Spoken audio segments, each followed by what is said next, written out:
Video देखने से पहले ही इंडियन ग्रुप्स में शेयर कर लीजिएगा। मेरे मैसेज सिर्फ हिंदुस्तानियों के लिए। मैं उन्हें बताना चाहता हूं कि पाकिस्तान ये जंग क्यों जीता। मैं अभी स्क्वाड्रन लीडर उस्मान शहीद का जनाजा पढ़ के आ रहा था, एंड बिलीव यू मी, एक बंदा भी ऐसा नहीं था जिसने उसकी फैमिली मेंबर्स को मिलकर कहा हो कि बड़ा अफसोस हो गया, आपका बेटा चला गया।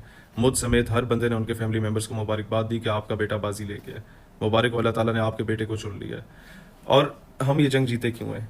ये भी आपकी वजह से, सिर्फ आपकी वजह से कि हम कुत्ते के बच्चों के साथ लड़ते रहे पिछले 20 सालों से। यानी कि आपके बच्चों की वजह से आपके बच्चों के खिलाफ लड़ते रहे, बीएलए और टीटीपी के खिलाफ, जो कि मुश्किल जंग थी, क्योंकि कोई अचानक से किसी पहाड़ से बरामद हो जाता था, कोई अचानक से किसी जो है वो दरख्त से लटका हुआ बरामद हो जाता था और उसने कहीं लैंड माइन लगाई होती थी, कहीं वो खुदकुश कर लेता था। अब तो दुश्मन सामने आया था। हमारी फौज 20 साल से यही ट्रेनिंग कर रही है, हमारी एयरफोर्स 20 साल से यही ट्रेनिंग कर रही है। हम लोग मेंटली फुली प्रिपेयर बैठे हुए थे कि कब असल कुत्ता सामने आएगा जिसे हमने मारना है, जो बच्चे पैदा करता है और इधर पाकिस्तान में छोड़ देता है। जनाब, इनके खिलाफ लड़ो। जंग होती है मोराल से। यहां पर नूर खान एयरबेस पे धमाका होता है ना, तो 1.5 मिनट के अंदर अंदर पूरा शहर वहां इकट्ठा हो जाता है और नारे लगा रहा होता है, पाक फौज कदम बढ़ाओ, हम तुम्हारे साथ है। वहां जब सुबह सुबह हमारी फौज तुम्हारे ऊपर मिसाइल्स लॉन्च कर रही थी ना, तो पूरे गांव इकट्ठे होकर देख रहे थे, जिस तरह टेप बॉल का मैच देखते हैं। और तुम्हारी तरफ क्या आलम था? दिल्ली में 4 घंटे पाकिस्तान ड्रोन्स जो है वो ट्रेवल करते रहे, पूरा दिल्ली सुनसान खामोशी से घर में बैठा हुआ था। और ये मुराल वैसे नहीं होता। हमने अपने फौजी जवानों के गले अपने सामने कटते हुए देखे हैं, अपने सामने। हमने रोजाना की बुनियादों पे अपने बच्चों के जनाजे उठाए स्कूलों से। जब उन पे धमाके होते थे, खुद कुछ धमाके होते थे, एक बच्चा शहीद हो जाता था, अगले दिन स्कूल दोबारा लगता था। और जो छोटा बच्चा बच जाता था ना, उसका बाप उसे स्कूल छोड़ने जाता था ये बोल के, बेटा कोई बात नहीं, कल धमाका हुआ था, आज नहीं होगा इंशाल्लाह ताला।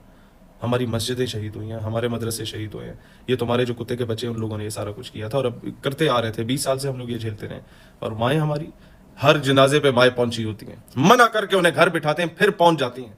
वो कहती हैं, जनाब सीओ साहब जो झंडा लेके आता है ना शहीद के लिए, वो कहती है, सीओ साहब एक बेटा और भी है मेरा, ये तो शहीद हो गया ना, मेरे वतन के लिए मेरे जितने बच्चे होते सब कुर्बान कर लेती, ये बेटा जवान हो गया, इसको भी ले जाए साथ, इसे वर्दी पहना लें। ये माएँ हैं। और तुम्हें बताऊं, टेक्नोलॉजी हमारे पास बड़ी है जनाब, टैंक हमारे पास बड़े हैं, फलाने हमारे पास बड़े हैं।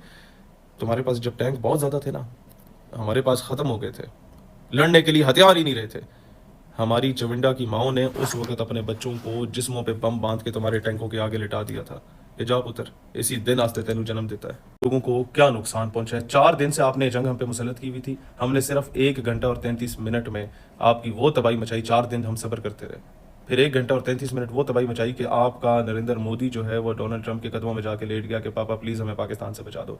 इसराइल के हमने ड्रोन गिराए हैं, फ्रांस के राफेल त्यारे गिराए हैं, रूस के त्यारे गिराए हैं, बरतानवी त्यारे गिराए हैं, रूस के डिफेंस सिस्टम S-400 हमने तबाह कर दिया। आपका सबसे बड़ा बिजनेस इवेंट IPL हम लोगों ने खत्म करवा दिया। उसके बाद भारत के स्टॉक मार्केट 0 से मल्टीप्लाई होगी।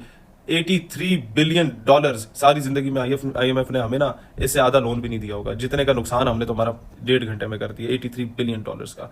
आपके सारे के साथ 36 के 36 एयरपोर्ट्स आपके बंद हो गए थे। हमने जो परवाजें आपके अपने ऊपर से गुजरने के लिए रोकी हुई थी, उससे आपकी सारी एयरलाइंस खसारे में जा चुकी हैं। 10 मिलिट्री इंस्टॉलेशन तबाह हो चुकी हैं।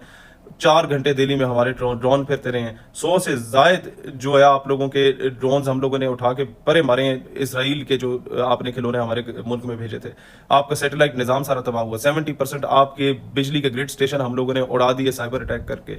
उसके बाद आपके जितने सरकारी ऑफिशियल वेबसाइट्स के ऊपर डाटा था, वो सारा हम लोगों ने फॉर सेल किया हुआ डार्क वेब पे, जाके खरीद लो। Hindustani politicians can easily blackmail their military establishment by क्या कहते हैं, by buying that data from the dark web. पैसे हमें देना। अच्छा, फिर यहाँ जो कुछ इसके अलावा पता नहीं क्या कुछ हुआ। ये वो चीज़ें जो रिकॉर्ड पे, इसके अलावा 10 आप लोगों की चौकियां जो हैं कश्मीर में, भिंबर में, वो पाकिस्तान के कब्जे में है। आपकी एक मेहमान भी हमारे कब्जे में है, लेकिन उसको हम कुछ नहीं कहेंगे। अभिनंदन तो ठीक है, मर्द था, उसको चाय चाय पिलाई है, ये आई हैं सिंदूर के लिए, लेकिन हम लोग इज्जत के साथ रखेंगे, क्योंकि मुसलमान है ना, औरत का पर्दा, औरत का हया, औरत का एहतराम हम लोग जानते हैं। So this is Pakistan for you. Pakistan is not for the beginners. And thank you BLA and TTP for training us. Thank you India for giving us training since last 20 years that how to defeat you। पहले कुत्ते के बच्चों को मारा था, अब direct कुत्ते को मारा है।